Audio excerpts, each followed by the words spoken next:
दोस्तों, इस दुनिया के नक्शे को ध्यान से देखिए और उसके बाद इस टेबल को देखिए जिसमें दुनिया के शहरों में नापा गया शोर यानी कि नॉइज लिखा है, वो भी डेसिबल्स में, जिसे डीबी कहते हैं। यूनाइटेड नेशंस एनवायरनमेंट प्रोग्राम ने 2022 में एक रिपोर्ट निकाली थी, फ्रंटियर्स 2022 नॉइज, ब्लेजेस एंड मिसमैचेस। इसमें दुनिया के 61 शहरों का शोर नापा गया था। सबसे शांत शहर कौन सा था? जॉर्डन का इरबिद, सिर्फ 60 डेसिबल्स। उसके बाद फ्रांस का लियोन 69 डेसिबल्स, स्पेन का मैड्रिड 69 डेसिबल्स, स्वीडन का स्टॉकहोम 70 डेसिबल्स, फिर आता है सर्बिया का बेलग्रेड 70 डेसिबल्स। अब इस टेबल में थोड़ा नीचे आइए और देखिए कहां से इंडिया के शहरें शुरू होती हैं। Delhi 83 decibels, Jaipur 84 decibels, Kolkata 89 decibels, West Bengal का आसनसोल 89 डेसिबल्स। और अब ऊपर चलते हैं। इस्लामाबाद 105 डेसिबल्स, उत्तर प्रदेश का मुरादाबाद 114 डेसिबल्स और ढाका 119 डेसिबल्स। पूरी लिस्ट में 13 शहर साउथ एशिया के हैं और उनमें से 5 अकेले इंडिया के। अब एक बात और समझ लीजिए, क्योंकि इसके बिना ये नंबर्स समझ नहीं आएंगे। डेसिबल का स्केल सीधा नहीं चलता, ये एक लॉगरिदमिक स्केल होता है। मतलब हर 10 डेसिबल बढ़ने पर शोर लगभग 2 गुना ज्यादा तेज महसूस होती है। तो जब स्टॉकहोम 70 पर है और मुरादाबाद 114 पर, वो थोड़ा सा ज्यादा नहीं हुआ, वो एक अलग ही दुनिया हुई।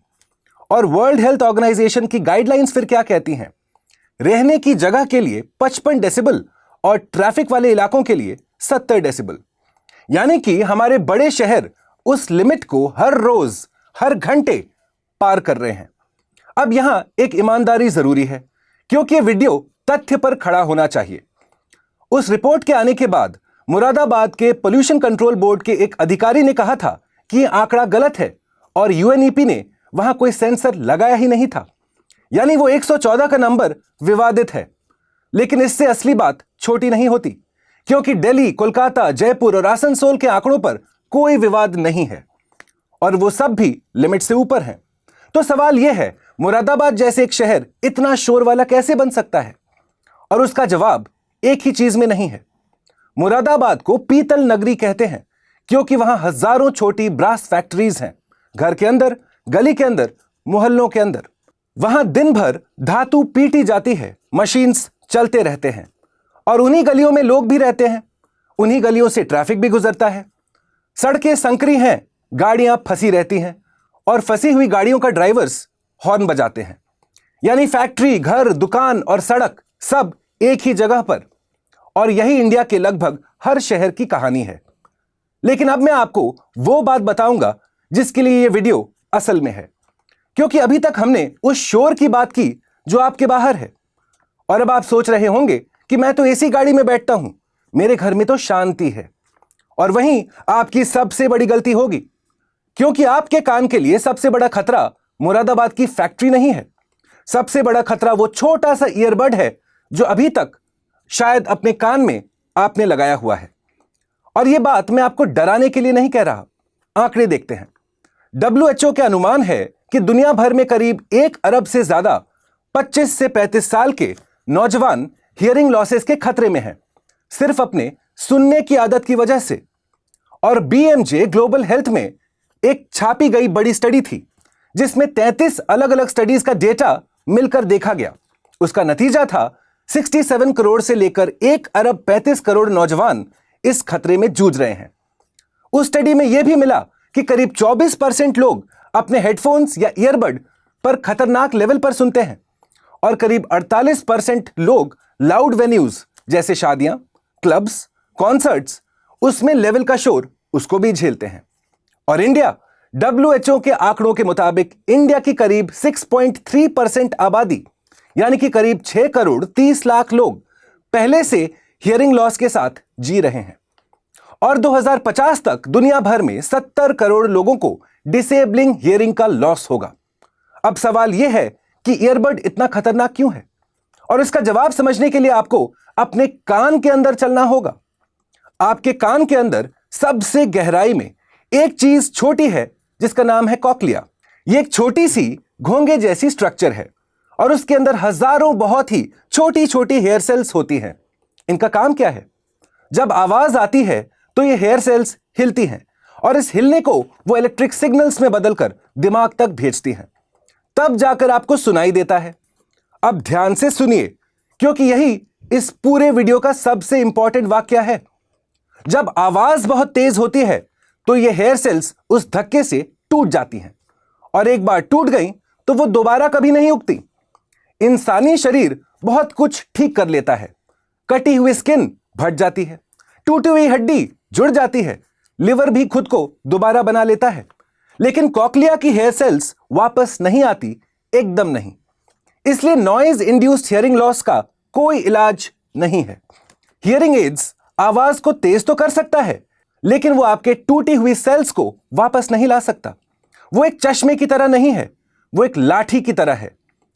और अब उसका सबसे क्रूर हिस्सा, यह प्रोसेस बिल्कुल दर्द रहित है। अगर आप अपना हाथ जला लें तो दर्द होगा और आप अपना हाथ हटा लेंगे। शरीर आपको चेतावनी देता है, लेकिन हेयर सेल्स का टूटने पर कुछ महसूस नहीं होता, ना दर्द, ना खून, ना कोई अलार्म। आप कॉन्सर्ट से, शादी से या 2 घंटे का गाना सुनकर घर आते हैं। थोड़ी देर कान भारी लगता है, हल्की सी सीटी सी बजती है जिसे टिनिटस कहते हैं, और अगले दिन सब नॉर्मल लगता है। लेकिन वो नॉर्मल पूरा नॉर्मल नहीं हुआ दोस्तों। हर बार थोड़ा सा हिस्सा हमेशा के लिए चला जाता है और ये कंपाउंड करता रहता है।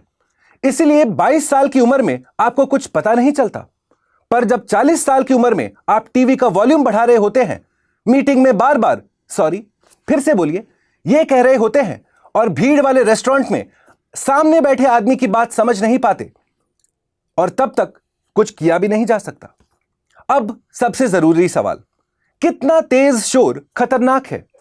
रूल सिंपल है, 85 डेसिबल्स पर अगर आप रोज 8 घंटे रहें तो वो परमानेंट नुकसान कर सकता है, और जैसे जैसे आवाज बढ़ती है सुरक्षित समय तेजी से घटता है। 100 डेसिबल पर यह समय कुछ ही मिनट्स रह जाता है। और अब वो आंकड़ा जो सबसे ज्यादा चौंकाता है। रिसर्च बताती है कि ईयरबड और हेडफोन्स का इस्तेमाल करने वाले लोग अक्सर 105 डेसिबल्स तक का वॉल्यूम चुन लेते हैं, और शादी, क्लब या कॉन्सर्ट्स में आवाज 104 से 112 डेसिबल्स तक होती है, जबकि सेफ लिमिट 80 डेसिबल्स मानी जाती है बड़ों के लिए और 75 डेसिबल्स बच्चों के लिए। और अब मैं आपको वो जाल बताऊंगा जिसमें आप रोज फंसते हैं और आपको पता भी नहीं चलता। सोचिए आप मेट्रो में हैं या फिर बस में या बाइक पर। आपके आसपास का शोर पहले से ही 80 से 90 डेसिबल्स है। इंजन्स, हॉर्न, भीड़, अनाउंसमेंट्स। अब आप गाना लगा देते हैं। क्या होता है? गाना सुनाई तो नहीं देता क्योंकि बाहर का शोर उसे दबा रहा है। तो फिर आप क्या करते हैं? आप वॉल्यूम बढ़ा देते हैं और अब आपको गाना ठीक से सुनाई देने लगता है। लेकिन इसका मतलब क्या हुआ? इसका मतलब यह हुआ कि आपके गाने का वॉल्यूम उस 85 डेसिबल्स के शोर से भी ऊपर चला गया, वरना वो सुनाई ही नहीं देता। यानी शहर का शोर आपके कान को सीधा नुकसान नहीं पहुंचा रहा, वो आपसे खुद आपके कान का नुकसान करवा रहा है। और ये 2 घंटे रोज चलता है, जाते हुए 1 घंटा, आते हुए 1 घंटा, हर दिन, साल में 250 दिन, 10 सालों तक। ये वो हिसाब है जो 40 साल की उम्र पर जाकर पूरा होता है। अब एक और बात जो शायद आपने कभी सोचा भी नहीं होगा, शोर सिर्फ कान का मामला नहीं है, क्योंकि जब तेज आवाज आपके कान में पड़ती है तो आपका शरीर उसे खतरे की तरह लेता है। वो स्ट्रेस हार्मोन्स छोड़ता है, दिल की धड़कन बढ़ती है, ब्लड प्रेशर बढ़ता है। और यह तब भी होता है जब आप सो रहे होते हैं, क्योंकि कान कभी बंद नहीं होते। आंख बंद हो जाती है, कान नहीं। और इसका असर आंकड़ों में भी हमें दिखता है। उसी यूनाइटेड नेशंस एनवायरनमेंट प्रोग्राम के रिपोर्ट के मुताबिक यूरोप में लंबे समय तक शोर झेलने से हर साल करीब 12,000 समय से पहले मौतें होती हैं, 48,000 नए दिल की बीमारी के केसेस होते हैं और 2 करोड़ 20 लाख लोग लगातार चिड़चिड़ापन के शिकार से रहते हैं। और कनाडा के टोरंटो में हुई एक 15 साल की लंबी स्टडी में यह पाया गया कि ट्रैफिक के शोर से हार्ट अटैक का खतरा भी बढ़ जाता है। और बच्चों पर इसका इफेक्ट? रिसर्च बताती है कि जिन स्कूल्स के आसपास ज्यादा शोर होता है वहां बच्चों के पढ़ने और याद रखने का स्टार कम होता है। क्योंकि दिमाग को एक साथ दो काम करने पड़ते हैं, शोर को इग्नोर करना और पढ़ाई को समझना। यानी एक शोर वाला शहर सिर्फ कान नहीं छीनता, वो नींद छीनता है, दिल को कमजोर करता है और बच्चों की पढ़ाई उसको भी खा जाता है।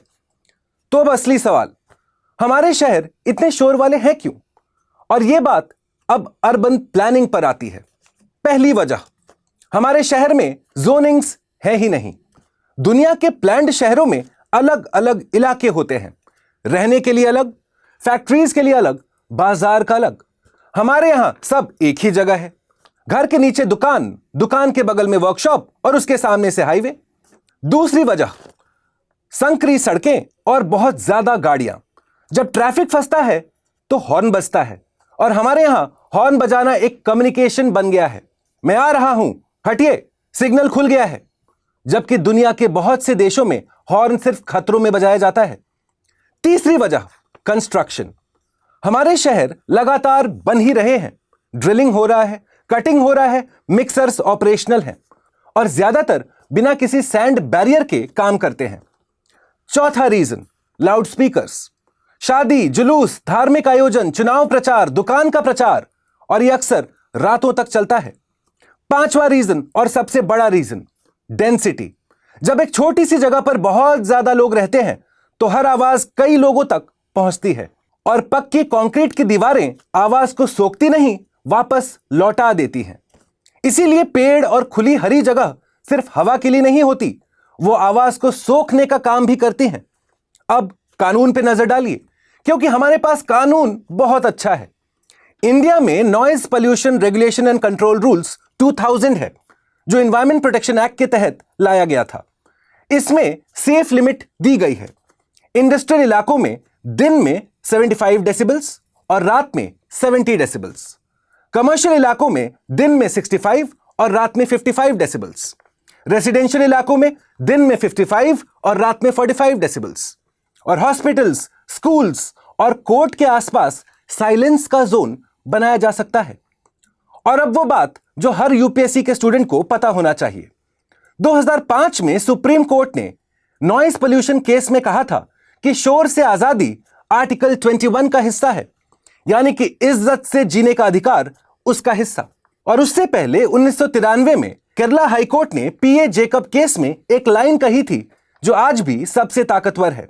बोलने के अधिकार में चुप रहने का अधिकार भी शामिल है। इसमें न सुनने की और न सुनने के लिए मजबूर ना किए जाने की आजादी भी शामिल होती है। और सेंट्रल पोल्यूशन कंट्रोल बोर्ड ने 2011 में national ambient noise monitoring network शुरू किया, जो 35 शहरों में शोर नापता है। दिल्ली पुलिस ने 2022 में प्रेशर हॉर्न्स और मॉडिफाइड साइलेंसर्स, उनके खिलाफ एक अभियान चलाया। क्या आप जानते हैं, 3 महीनों में 5000 से ज्यादा चालान्स काटे गए।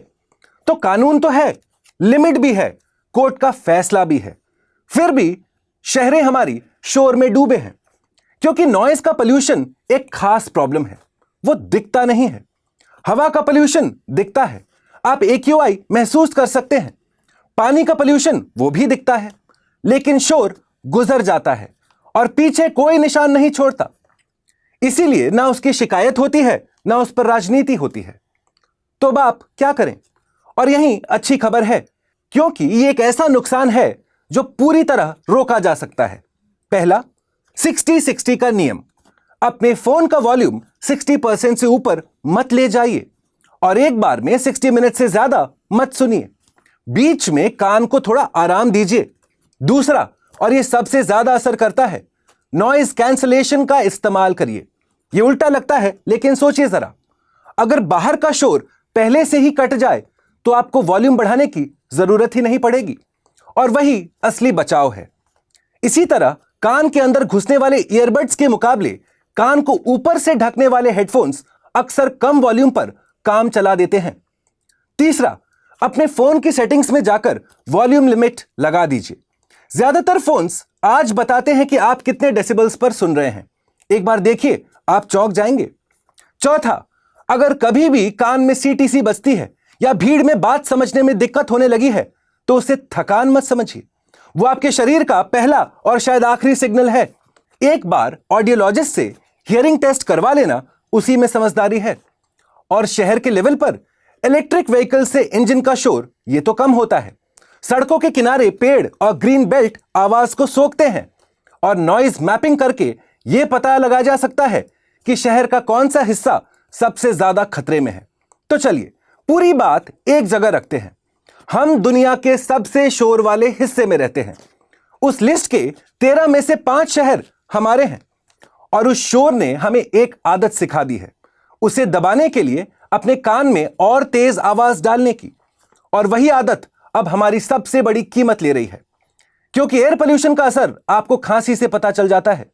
नॉइज पोल्यूशन का असर आपको 20 साल बाद पता चलेगा और तब तक काफी देर हो चुकी होगी।